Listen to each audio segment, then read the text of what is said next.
Class 10th, we are starting with the hydrochloric acid preparation and its lab method, because this is there in your course, and we'll see a very special type of method is being used, and this is known as special funnel arrangement, and it's also known as inverted funnel arrangement also, but you focus on this word, or inverted funnel arrangement. Both the names are used for this, for the preparation of HCl acid. Okay, basically you know that hydrochloric acid is being prepared by dissolving hydrogen chloride gas in water. ठीक है, तो हम basically क्या करेंगे, HCl gas we are taking and we are dissolving it in water, so it will give you HCl acid.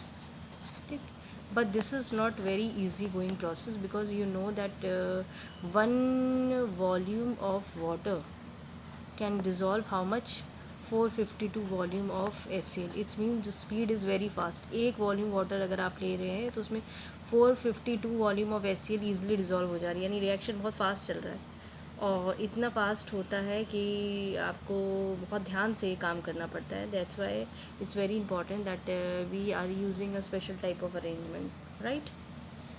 और ये process तब तक होती रहती है जब तक कि वाटर में जितना भी HCl है उसकी जितनी कैपेसिटी है वो डिज़ोल्व कर ले. जैसे अगर आपने वाटर कंटेनर लिया रखा है और आप उसमें HCl गैस पास कर रहे हैं, अभी बताएंगे इन्वर्टेड मेथड कैसा है.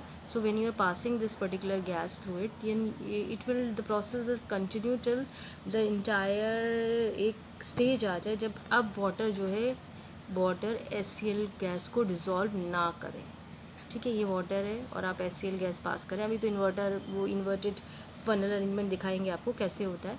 तो ये तब तक प्रोसेस चलती रहती है जब तक कि वाटर जो है स्टॉप कर दे HCl को डिज़ोल्व करने. तब उस कंडीशन में you get a saturated solution is obtain, and then you get the concentrated solution of acid. जब ये वाटर स्टॉप कर देगा, अब HCl को, भाई पानी में HCl आप डालते जाएंगे, गैस को पास करते जाएंगे, वाटर डिज़ोल्व करते रहेंगे, लेकिन एक स्टेज आएगी जब वाटर जो है डिज़ोल्व नहीं करेगा.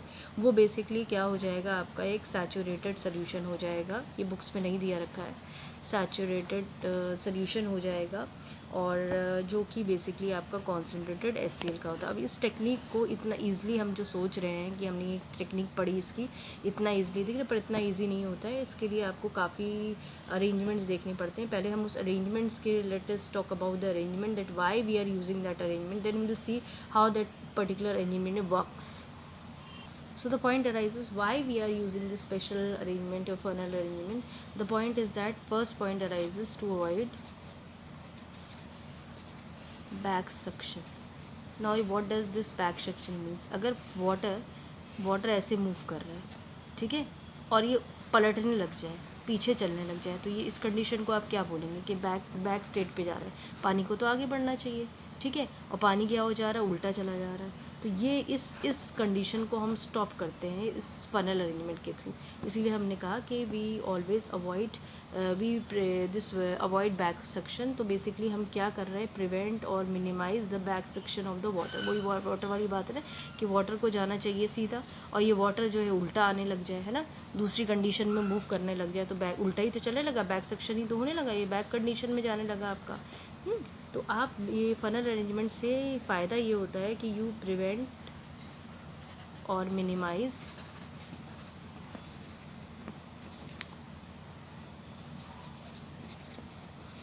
Back section of water. Are you getting my point? क्या है, क्या कंडीशन है, पानी ऐसे जा रहा था, अब सीधा ही जाना चाहिए, उल्टा ना जाए, लेकिन उल्टा जाने लगता है. ठीक है. Second point arises large surface area for the absorption of HCl. ठीक है, it's provides a large surface area for absorption of HCl gas, right. This case arises. अब ये तो पॉइंट है कि जब हमें ये चाहिए, हम क्यों कर रहे हैं, क्या है ये रीज़न. ये है कि अगर फनल अरेंजमेंट आप करा रहे हैं, क्यों करा रहे हैं, तो ये 2 पॉइंट आंसर आपके आंसर में होने चाहिए. ठीक है. Now let's see what is the method we applied and how it works.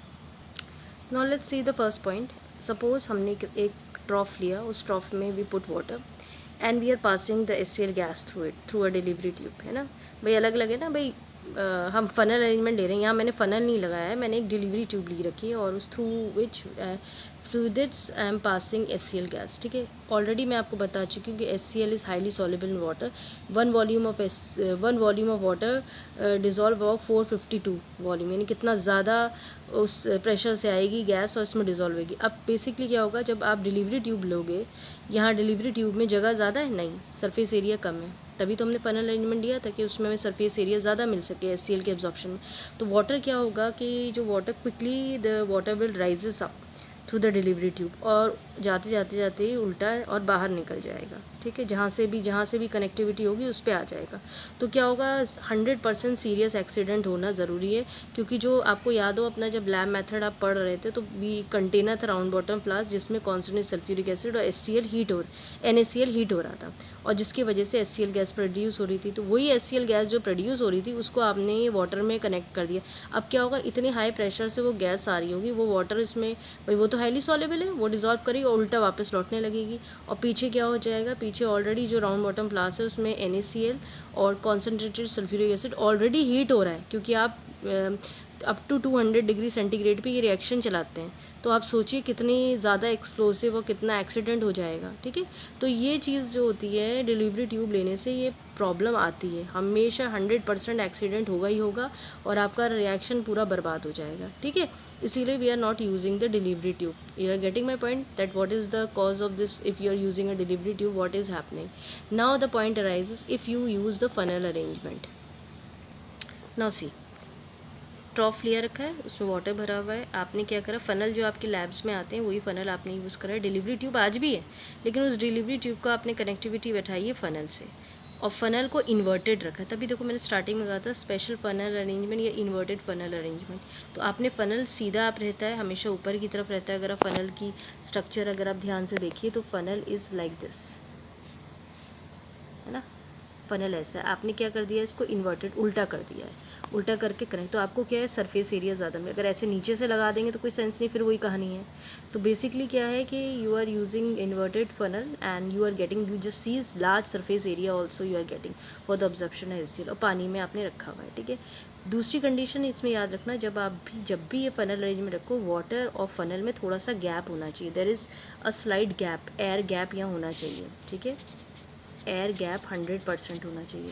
कुछ लोग होते हैं जो गैप नहीं रखते हैं, इसको अटैच कर देते हैं बिल्कुल, तो फिर वही वाली बात है, जब गैस यहाँ आएगी वाटर इसमें डिज़ोल्व होगा, क्योंकि वाटर में HCl डिज़ोल्व हो जाती है, ईज़िली सॉल्युबल है, ठीक है। और सीधे वो क्या होगा, वाटर ज़्यादा है, उछल के वापस बैक, फिर एक्सीडेंट होगा, ठीक है।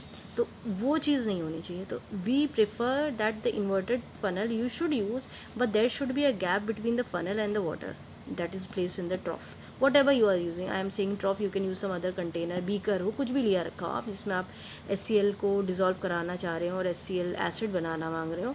So the point is that this funnel and this water should have a slight gap, right? So what is happening, because again I am telling you HCl gas is extremely soluble in water, ठीक है। once you are using, you have seen what is happening when you are using delivery tube. So a blunder was happening if you are not keeping a air gap between the two things, then also a blunder is happening, accident is happening, ठीक है। अब basically क्या हो जा रहा है, जब आप गैप लेते हो तो क्या होता है, इसको भी समझने की कोशिश करो।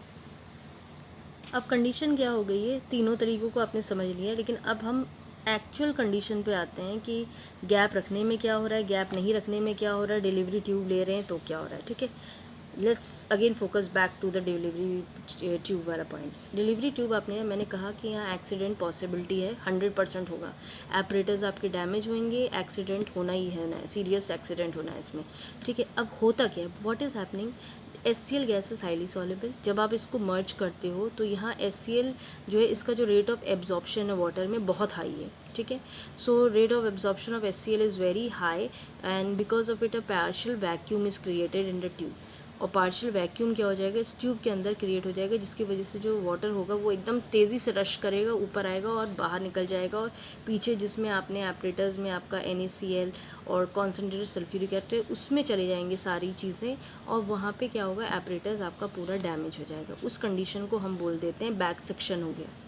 You are getting my point. Delivery tube है, डिलीवरी ट्यूब से HCl गैस पास हो रही है। HCl gas highly soluble in water है। हाईली सॉलेबल इन वाटर होने की वजह से this particular delivery tube is basically emerge in the water. आपने इसको अंदर डुबा के भी रखा हुआ है, ठीक है। तो रेट ऑफ जो absorption of HCl is also very high.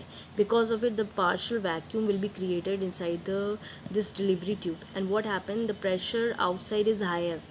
अंदर पार्शियल, वही वाला फाउंटेन एक्सपेरिमेंट वाला कॉन्सेप्ट, अंदर पार्शियल प्रेशर है और बाहर का प्रेशर ज़्यादा है। पानी क्या हो जाएगा, वापस उल्टा बैक सक्शन चलने लगेगा, जो फाउंटेन एक्सपेरिमेंट में हुआ था, ठीक है। तो वाटर जो है वो ऊजेज आउट एंड कम्स, मतलब आपका उसमें से निकल के और बैक सक्शन हो जाएगा और सारा डिलीवरी ट्यूब से दूसरे एपरेटर्स में आके एपरेटर्स को डैमेज 100% ब्लास्ट होना है, ठीक है।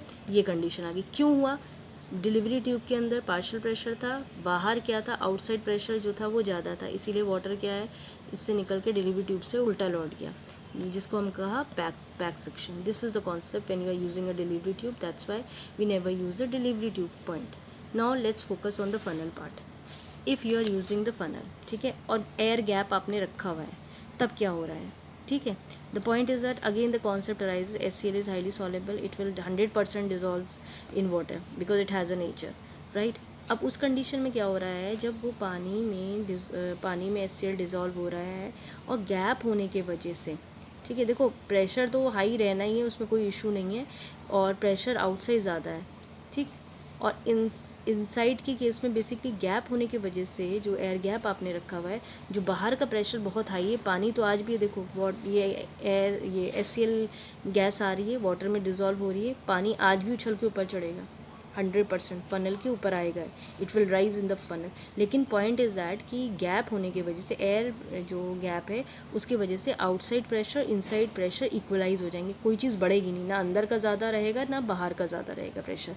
आउटसाइड प्रेशर ये बाहर होता है ना, और इनसाइड अंदर है। तो ये जो एयर गैप तुमने इन दोनों फनल और सरफेस ऑफ द वाटर के बीच में जो एयर गैप रखा हुआ है, इसके वजह से क्या हो रहा है कि पानी तो ऊपर चढ़ेगा, क्योंकि भाई 100% HCl वाटर में डिजोल्व होगी, पानी ऊपर जाएगा, लेकिन वो राइज होगा, लेकिन आउटसाइड इनसाइड प्रेशर इक्वलाइज हो चुके होंगे, इसके वजह से water automatically suddenly comes down और वो नीचे आ जाएगी। इस तरह से क्या होगा, बार बार ऐसे होगा, HCl आएगी, पानी में डिज़ोल्व होगी, पानी उछल के ऊपर आएगा, लेकिन बाहर का प्रेशर और अंदर का प्रेशर बराबर हो जाएंगे एयर गैप की वजह से, और वो HCl एसिड नीचे आ जाएगा। तो एक टाइम आएगा, ये आपका प्रोसेस तब तक चलता रहेगा जब तक ये पूरा सोल्यूशन जो वाटर सोल्यूशन है क्या हो जाए, सैचुरेटेड सोल्यूशन ना हो जाए, मतलब जब तक इसकी कैपेसिटी HCl को डिज़ोल्व करने की, तब तक ये HCl को डिज़ोल्व करेगा। जैसे ही तुम देखोगे कि ये सैचुरेटेड सोल्यूशन इसका बन चुका होगा, अब जब तुम HCl गैस को पास भी करोगे वो इसमें डिज़ोल्व नहीं होगी, तुम्हें बार बार वाटर यहाँ ऊपर आते हुए नहीं दिखेगा। जब ये कंडीशन आ जाएगी तो समझ जाना तुम्हारा एक्सपेरिमेंट पूरा हो चुका है। So this is the case of special funnel arrangement. Are you getting my point? So let's see that points that are given, why you are using back section हो रहा है तो क्या हो रहा है, I am focusing your book, and when special funnel arrangement आप use करें तो क्या हो रहा है। So this is there from the book, whatever I have mentioned you, it's been written in your book, so you can in terms of back section you can learn these points. When you are going for the special funnel arrangement, learn these 2 points which I have already told you, और जो मैंने point बताया था कि pressure outside inside जो है वो equalise हो जाते हैं, पानी ऊपर जाता तो है फनल में, but again it's come downs, और ये प्रोसेस तब तक होती रहती है जब तक कि वाटर जो है वो सैचुरेटेड सोल्यूशन आपका बना ले। ये मैं स्टार्टिंग में आपको बता चुकी हूँ, और ये एक बेस्ट मेथड होता है जिससे आप HCl एसिड जो है वो HCl गैस के थ्रू आप बना सकते हैं, ठीक है, बाय स्पेशल फनल अरेंजमेंट, ठीक है। बाकी HCl एसिड जो है वो कोई लैब वैब में हम बनाते नहीं, यही तरीका होता है, पहले HCl गैस बनाई जाती है, फिर from HCl gas we always make HCl acid. So this part of special funnel arrangement we have completed. Now I'll focus on the other topics of this. I am again telling you this topic is very important. Reasoning एक ये question इस पे बनता है कि ये है, और एक ये वाला है ना, ये बैक सेक्शन पे एक क्वेश्चन बना, फनल अरेंजमेंट क्यों यूज़ करते हैं, ये है फनल अरेंजमेंट की क्या प्रोसीजर है और क्या हो रहा है, इसका एक थर्ड क्वेश्चन है। एक और क्वेश्चन आता है डायग्राम्स, बोर्ड के 10 ईयर्स में आप देख लीजिएगा ये डायग्राम्स बनाने को आ चुके हैं. How you will make the funnel arrangement when you are using delivery tube, when you are using funnel, तो क्या है क्या नहीं है ये चीज़ ध्यान दीजिएगा. ठीक है, सो डायग्राम्स को भी याद करिएगा, इस चैप्टर्स के डायग्राम्स आए हुए हैं बोर्ड में. So you will not ignore the diagram whatever is being asked in your 10 years or 20 years board examination paper. Hopefully this concept is clear to you, and learn it and draw the diagrams also.